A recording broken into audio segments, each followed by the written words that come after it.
بسم اللہ الرحمن الرحیم۔ السلام علیکم، کیسے ہیں آپ سب لوگ؟ میں امید کرتا ہوں آپ سب لوگ خیریت سے ہوں گے، ٹھیک ٹھاک ہوں گے جہاں بھی ہوں گے۔ آج ہم پڑھنے جا رہے ہیں ناول طواف عشق کی لاسٹ ایپیسوڈ۔ تو شروع کرتے ہیں ناول طواف عشق۔ صاحب قصوہ والدہ قصوہ آمنہ، وہ اتنا بڑا محل نما گھر تھا کہ اسے محسوس ہوتا تھا کہ ساری دنیا اس گھر میں سما گئی تھی۔ ملازم بھاگے کرتے تھے، پھر بھی اس محل کے کام ختم نہیں ہوتے تھے۔ وہ باغ کے کونے میں قصوہ کو لے کر بیٹھ جاتی تھی، وہاں اسے کھلاتی نہلاتی اور پھر سبز گھاس پر سلا دیا کرتی۔ قصوہ کی نانی کا نکاح اپنی عمر سے 20-22 سال چھوٹے معمولی حیثیت کے لڑکے سے ہوا تھا۔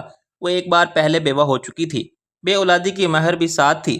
کوئی نکاح کرنے کے لیے راضی نہیں ہوتا تھا، جو ہوتے تھے وہ والد کی دولت کے لیے ہوتے تھے۔ والد نے مرنے سے پہلے تھوڑی بہت شرافت دیکھ کر نواز سے نکاح پڑھوا دیا تھا۔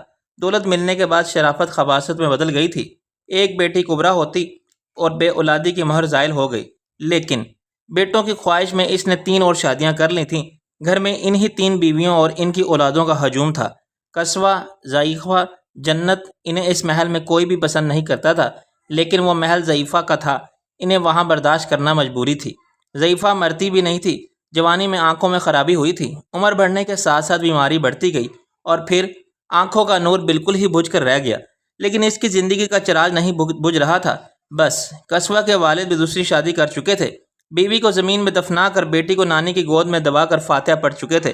اتنا بڑا گھر تھا، لیکن دانے دانے پر لڑائی ہوتی تھی۔ آمنہ نے اپنا منہ سی لیا تھا، اگر وہ اس سے گھر سے کام کرواتی تھی تو وہ کر دیا کرتی تھی۔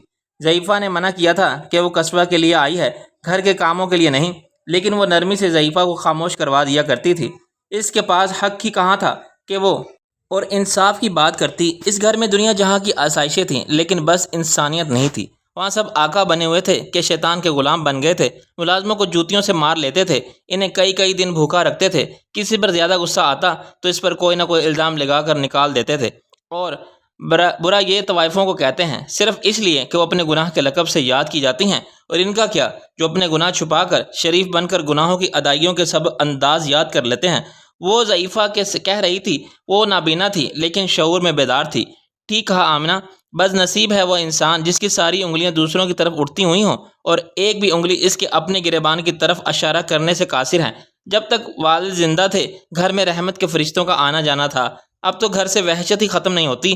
میں صلات سے اس وحشت کو دور بھاگنے کی کوشش کرتی ہوں، لیکن میری صلات سے وحشتوں کے اندھیرے کیسے کم ہوں گے؟ تکبیر تو سب پر فرض ہے، تکبیر فرض ہے اور تعظیم دوسرا فرض۔ اس کے اپنے دل سے وحشتوں کے اندھیرے کم ہو رہے تھے۔ قصوہ کی والدہ حافظہ قرآن تھی، تو وہ بھی قصوہ کو گود میں لے کر صبح شام قرآن پڑھتی رہتی تھی۔ قصوہ کے لیے وہ درس لینے لگی تھی، جو کچھ سمجھ کر سیکھ کر آتی تھی وہ قصوہ کو سنائی رہتی تھی۔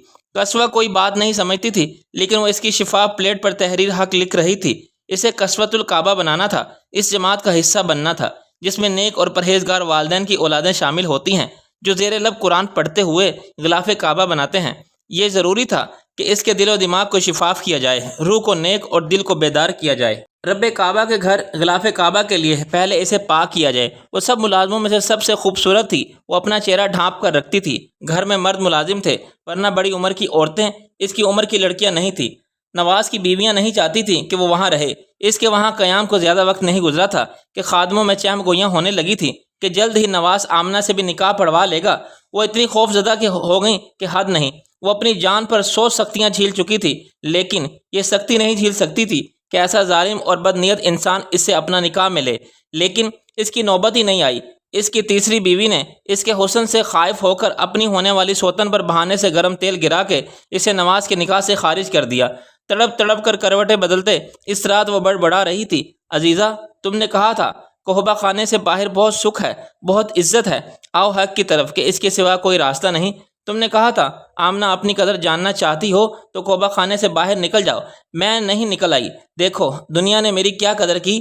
مجھے ماں یاد نہیں آئی، میں نے اسے دیکھا نہیں۔ مجھے اللہ یاد آتا ہے، دیکھا تو میں نے اسے بھی نہیں۔ وہ سسک رہی تھی، ہچکیاں لے رہی تھی۔ اللہ کیا وہ جانتا ہے کہ آمنہ تکلیف کے پہاڑ سر کر رہی ہے؟ اللہ کیا وہ بھی میری اتنی ہی قدر کرتا ہے جتنی دنیا نے کی؟ دنیا اس کا یہ مقام ہے کہ اس کو بنانا پسند کیا گیا، دنیا اس کی یہ اوقات کہ اسے دھوکے کا گھر کہا گیا۔ زمین اپنے سارے خزانے الٹ دے اور انسان کی جھولی بھر دے، پھر بھی انسان کے لالچ کا پیٹ خالی ہی رہے گا۔ وحشت کی ایک ابتدا لالچ سے بھی ہوتی ہے، وحشت کی ایک ابتدا سب کچھ پا لینے کی ہوس سے بھی آتی ہے۔ ان کی انگلیاں کٹی جا رہی تھیں، ان کی کمریں کوڑوں سے ورنہ گرم سلاخوں سے داغی جا رہی تھیں، جواہرات سے تون کا صندوق بھرتا جا رہا تھا، آئے دن منڈیوں سے بچیاں خرید کر لائی جا رہی تھیں، زہریلی دلدلی زمینوں پر ہاتھ مارنے سے وہ عجیب و غریب بیماریوں کا شکار ہو چکے تھے، ان کے زخم کانٹے دار جھاڑیوں جیسے ہو چکے تھے، کاٹتے تھے، چبھتے تھے، رستے تھے۔ 3 مہینے گزر چکے تھے، ان کے ہاتھ کچھ نہیں آیا تھا، اس سب کو قطار میں کھڑا کر کے انگلیاں کاٹنے جا رہا تھا۔ پنڈلیوں میں دہکتی سلاخیں پہلے ہی داغی جا چکی تھیں، خوف سے بچیوں کی ہچکیاں بندی تھیں، کیسے کیسے گڑ گڑا کر وہ اس سے رحم مانگ رہی تھیں۔ بے رحمی کا شکار عورتیں چپ تھیں، وہ اتنی انگلیاں کٹوا چکی تھیں، اتنا گڑ گڑا چکی تھی کہ اب سمجھ چکی تھی کہ گھنے جنگلوں میں آسمانی ہوائیں نہیں چلا کرتی۔ عزیزہ قطار میں سب سے آخر میں کھڑی تھی، وہ چند موتی کھود نکالنے میں کامیاب ہو چکی تھی اور اسے بخش دیا گیا تھا، لیکن اس کے علاوہ وہ ایک ایک کو سبق سکھانے کا ارادہ کر لیا گیا تھا۔ بچیاں خون کے آنسو رو رہی تھیں، درخت دیو بن گئے تھے اور جھاڑیاں ڈائنے۔ ایک بچی تو بالکل آمنہ جیسی تھی، روتی تھی تو عزیزہ کا دل کھنچتا تھا، وہ انہیں اپنے نوالے دیتی رہی، ان کے زخموں پر مرہم بنا بنا کر لگاتی رہی تھی، ماں ماں کی پکار کرتے ان کے دل کو اپنے سینے لگاتی رہی تھی۔ وہ سب کے سب آمنہ تھی، جنت تھی، عزیزہ تھی۔ وہ اپنے دل کے ٹکڑے بازار میں فروخت ہوتے ہوئے دیکھ چکی تھی، وہ دیکھ چکی تھی کہ کس کس کی خصلت کے لوگوں نے انہیں خریدا ہے۔ اس کا دل جانتا تھا کہ وہ اب تک کیسے صبر کے گھونٹ بھر کر زندہ تھیں، اب پھر سے وہ کیسے انہیں موتیوں کے مول سے جان جانے دیتی، وہ کیسے ان کی انگلیاں کٹتے ہوئے دیکھ لیتی۔ تون میری بات سنو، رک جاؤ، میں تمہیں ایک بڑا خزانہ ڈھونڈ کر دوں گی، تم میری آمنہ کو چھوڑ دو۔ بچی کی انگلی حبشی کے ہاتھ میں تھی، خوف سے بچی کی چیخوں سے جنگل گونج رہا تھا۔ وہ اپنی جگہ سے لپک کر بچی کے پاس آئی، اس کے ہاتھ پر اپنا ہاتھ رکھ دیا۔ کیا کہا؟ خزانہ؟ تون عزیزہ کی باتوں کو اتنی اہمیت تو دیتا تھا کہ اپنے فیصلوں پر نظر ثانی کر لیا کرتا تھا۔ ہاں، اللہ کی مدد سے مجھے چند دن دو، میں تمہیں خزانہ ڈھونڈ دوں گی، تم ان سب کو چھوڑ دو۔ تو آج کیوں نہیں ڈھونڈ دیا؟ وہ مذاق سے ہنس دیا۔ آج کی ناکامی کا سورج غروب ہو چکا ہے، کل کامیابی کا سورج بلند ہوگا۔ مجھے خزانہ چاہیے، تمہاری نصیحتیں نہیں، تمہیں وہی ملے گا جو تمہیں چاہیے، جو تمہارا ہے۔ پتھر، سزا، اللہ کی ناراضی۔ اگر خزانہ نہ ملا تو تمہاری انگلیاں کٹیں گی۔ میں نے تمہیں چھوڑا ہوا تھا، ابتدا تم سے ہوگی، ابتدا اسی سے ہی ہوئی تھی۔ خزانے کے نام پر اس کے ہاتھ چند سونے کے سکے آ گئے اور کچھ موتی بھی آئے تھے، اور اس کے انعام میں اس کے بائیں ہاتھ کی 2 انگلیاں جڑ سے کاٹ دی گئی تھی۔ اس کی سسکیاں زمین سے ہر خزانے سے لپٹ گئی تھیں، اور وہ ان سے کہتی تھی، جو دل کی زمین کھود کر مقصود حقیقی کا خزانہ نہ نکال سکے، اس کے نصیب میں زمین کے خزانے ہی آتے ہیں، اور ایسے لوگ بد نصیب کہلاتے ہیں۔ اس کی قسمت اچھی تھی کہ اسے کچھ نہ کچھ ملتا رہا تھا، وہ ایک جگہ اکٹھا کر لیا جاتا تو خزانہ ہی بنتا، لیکن باقی کے لوگ وہ خالی ہاتھ رہ جاتے۔ وہ دن میں ملنے والی اپنی چیزیں انہی میں بانٹ رہی تھی۔ اس نے آمنہ جنت کو بچا لیا تھا، لیکن وہ خود کو نہیں بچا سکی تھی۔ اس نے ہر آزمائش پر لبیک کہہ دیا تھا، غلام بن کر اگر وہ کوئی عظمت دکھا سکتی تھی تو اس نے عظمت کا وہ تاج اپنے سر پر پہن لینا چاہا تھا، تو وہ رکھ چکی تھی، کیونکہ بچیوں کی آہیں، سسکیاں، ماں ماں کی پکاریں اس کا دل چیر پھاڑ ڈالتی تھی۔ قربانی اپنی جان و عزیز پیش کر دینے کا نام ہے، کسی نے اپنی جان بچا کر بھی عظمت پائی ہے۔ امیر کارواں نے دیوانوں کی طرح اپنے 3 حاجی ڈھونڈے تھے، لیکن اس سے ان کا کوئی نشان نہیں ملا تھا۔ وہ ہر اس عہدے دار سے ملا تھا، اس کی مدد ملی تھی، جس کی مدد سے ڈاکوؤں کا یا ان تینوں کا کوئی نشان مل سکتا۔ نشان ملا تھا تو بس اتنا کہ انہیں چور مزار میں سر بازار نیلام کیا گیا تھا۔ یہ بات سن کر وہ کھڑا کھڑا ڈگمگا گیا تھا۔ وہ مرد تھا، لیکن اس کی آواز بیٹھ گئی اور اس کی آنکھوں میں نمکین ستارے چمکنے لگے تھے۔ یہ وہی کیفیت تھی جو والدہ کی شہادت کا سن کر ہوئی تھی۔ کیا کہا؟ حلق سے آواز نہیں نکلی تھی۔ اس نے بتانے والے کے شانے کا سہارا لیا کہ وہ گر نہ جائیں کہ وہ چور بازار میں نیلام ہوئی تھیں۔ ابن موسیٰ، ایک عرصہ یہ بات آس پاس بہت مشہور رہی ہے، کچھ کہتے ہیں 3 حاجی فروخت ہوئے، کچھ کہتے ہیں 3 طوائفیں۔ وہ کون تھی ابن موسیٰ؟ وہ ہماری 3 آزمائشیں تھیں۔ ابن موسیٰ نے اپنی نم آنکھیں رگڑیں، وہ حق تھیں جنہیں ہم نے باطل کیا۔ وہ واپس مصر لوٹ گیا کہ شاید درویش تک کوئی خیر خبر پہنچی ہو۔ عزیزہ بہت ذہین اور تند تھی، شاید کوئی چارہ کرنے میں کامیاب ہو گئی ہو، لیکن درویش کی صورت دیکھتے ہی ابن موسیٰ سب سمجھ گیا۔ بھلا بازاروں میں بکنے والی چیزیں بھی کبھی واپس آئی ہیں؟ مجھے معاف کر دو درویش، میں نے اپنا کارواں لٹوا دیا، اپنے حاجی گنوا دیے۔ درویش خاموش رہا، لیکن کوئی بھی دیکھ سکتا تھا کہ وہ کس تکلیف سے گزر رہا ہے۔ اس نے درویش سے چور بازار کی بات پوشیدہ رکھنے کا فیصلہ کر لیا تھا، وہ اس بزرگ کو اور تکلیف نہیں دے سکتا تھا۔ مجھے معاف کر دو درویش، ابن موسیٰ کو معاف کر دو۔ امیر کارواں، میرا تم سے کوئی شکوہ نہیں۔ درویش نے امیر کو مخاطب کیا، ہونا چاہیے